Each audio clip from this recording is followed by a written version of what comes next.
लेकिन आप समझ लीजिए कि अब हम लोगों ने ये तय कर दिया है कि अब उनको मुफ्त में दिया जाएगा। उनको जितना भी मिलेगा, जो भी बिजली का, उसके लिए कोई पैसा नहीं लगेगा सरकार की तरफ से।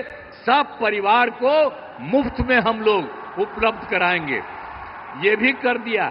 बिहार में गजब हो गया। अब आपने नीतीश कुमार की बात तो सुन ही ली कि बिहार में अब से 125 यूनिट फ्री बिजली मिलेगी।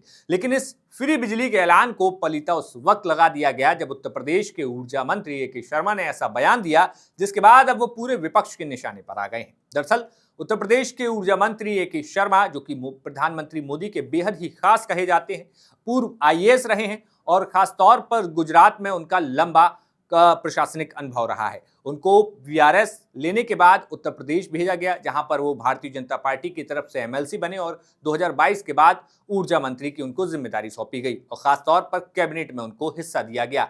लेकिन आज यानी कि शनिवार को मथुरा में जब ए.के. शर्मा पहुंचे हुए थे, उन्होंने ऐसी बयान दे दिया जिसके बाद राजनीतिक गलियारों में हलचल मच गई। ए.के. शर्मा से जब मथुरा में सवाल पूछा गया कि बिहार में 125 यूनिट बिजली एनडीए यानी कि भारतीय जनता पार्टी के गठबंधन की सरकार दे रही है, तो आपका इस पर क्या कहना है? इस बात पर ए.के. शर्मा ने अलग अंदाज में जवाब देते हुए कहा कि बिहार में बिजली आएगी तब ना बिजली फ्री होगी, बिहार में ना बिजली आएगी ना बिल आएगा। अब ये वो बयान है। अब आप सोचिए कि बीजेपी के ऊर्जा मंत्री, जिनके हवाले उत्तर प्रदेश की बिजली व्यवस्था होती है, लगातार कई बार सवालों के घेरे में वो दिखाई देते हैं, लेकिन इस बार जब उनसे बिहार में फ्री बिजली को लेकर पूछा गया सवाल, तो उन्होंने अपनी ही सरकार पर ऐसा कटाक्ष किया कि अब जो है भारतीय जनता पार्टी के तमाम नेताओं के लिए ये बयान अब मुसीबत बनने जा रहा है। दरअसल आपको बता दें कि कुछ ही महीनों में बिहार में चुनाव होने हैं और ऐसे में उत्तर प्रदेश के ऊर्जा मंत्री या यूं कहें तो बिजली मंत्री का ये बयान कि बिहार में जब बिजली आएगी ही नहीं तो बिल ही नहीं आएगा, ये सीधे सीधे प्रधानमंत्री मोदी के उस बयान को लेकर कटाक्ष दिखता है, जहां पर प्रधानमंत्री मोदी शुक्रवार को फ्री बिजली के ऐलान को करके आए और उसके ऐलान के बाद तुरंत उसको पास भी कर दिया गया। लेकिन ए.के. शर्मा के इस मथुरा दौरे में एक और दिलचस्प बात देखने को मिली, जहां पर ए.के. शर्मा मथुरा में तमाम बांके बिहारी मंदिर से लेकर वृंदावन पहुंचे हुए थे। तो यहां पर खास तौर पर वृंदावन में बनाए जा रहे कॉरिडोर को लेकर विरोध प्रदर्शन देखने को मिला। कुंज गलियों में जब ए.के. शर्मा पहुंचे तो महिलाओं ने उनका रास्ता रोका और काले कपड़े और काले पट्टे दिखाकर उनका विरोध प्रदर्शन किया।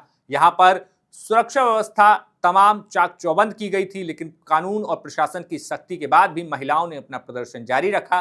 खासतौर पर राधा कृष्ण के मंदिर में जब ए.के. शर्मा पहुंचे तो वहां पर भी महिलाओं ने ए.के. शर्मा का विरोध किया और इस विरोध प्रदर्शन के दौरान ए.के. शर्मा को भारी मुसीबतों और या कहें तो मुश्किलों का सामना यहां पर करना पड़ा। दरअसल बताएं कि उत्तर प्रदेश के वृंदावन में वृंदावन कॉरिडोर बनाने को लेकर चर्चाएं तेज हैं। ऐसे में स्थानीय लोग इसका विरोध कर रहे हैं और इस कॉरिडोर को ना बनाए जाने की बात कर रहे हैं। लेकिन ऐसे में राज्य सरकार इस कॉरिडोर को बनाने को लेकर बहुत ज्यादा उत्साहित नजर आ रही है और इस पूरे काम को लेकर तमाम अधिकारी जो हैं लगाए जा चुके हैं। ऐसे में ऊर्जा मंत्री जो मथुरा पहुंचे हुए थे, उन्हें विरोध का सामना करना पड़ा। लेकिन बड़ी बात यह है कि ए.के. शर्मा ने जो बयान दिया उस पर अब विपक्ष ने भी कड़े शब्दों में हमला करना शुरू कर दिया है। ए.के. शर्मा के इस बयान पर कांग्रेस ने ट्वीट किया कि बिहार में बिजली आएगी तब न बिजली फ्री होगी, बिहार में न बिजली आएगी न बिल आएगा। यूपी के बीजेपी सरकार के ऊर्जा मंत्री ए.के. शर्मा ने कहा है, बीजेपी जेडीयू सरकार ने बिहार में बिजली फ्री देने का जुमला फेंका, इस जुमले की हवा निकालने का काम बीजेपी सरकार के ऊर्जा मंत्री ने कर दिया। अब जहां कांग्रेस ने कटाक्ष किया तो उत्तर प्रदेश में कांग्रेस कमेटी के अध्यक्ष अजय राय ने भी इस पर ट्वीट करते हुए कटाक्ष किया। अजय राय ने लिखा कि भक्तों और सेवायतों की आस्था से टकराव सत्ता के अहंकार का नतीजा है। वृंदावन में बिजली मंत्री ए.के. शर्मा को जिस तरीके से उल्टे पैर लौटना पड़ा, वो जनता की नाराजगी का प्रतीक है। बांके बिहारी के दरबार में पर्दा नहीं, चेतावनी थी। आस्था के नाम पर अब दिखावा अब नहीं चलेगा। फिलहाल उत्तर प्रदेश की सियासत में आज का दिन काफी भारी भारतीय जनता पार्टी के लिए रहने वाला है, क्योंकि जहां एक तरफ वृंदावन में विरोध प्रदर्शन देखने को मिला ए.के. शर्मा को, तो वही ए.के. शर्मा का बयान बिहार में बिजली व्यवस्था और फ्री बिजली को लेकर अब मुसीबत बढ़ा सकता है। देखना होगा कि इसमें क्या कुछ भारतीय जनता पार्टी की तरफ से अन्य नेताओं के बयान आते हैं और खासतौर पर विपक्ष तो अब इस पर निशाना साध ही रहा है। आपका इस खबर पर क्या कुछ कहना है, हमें कमेंट बॉक्स में जरूर बताइए। शुक्रिया।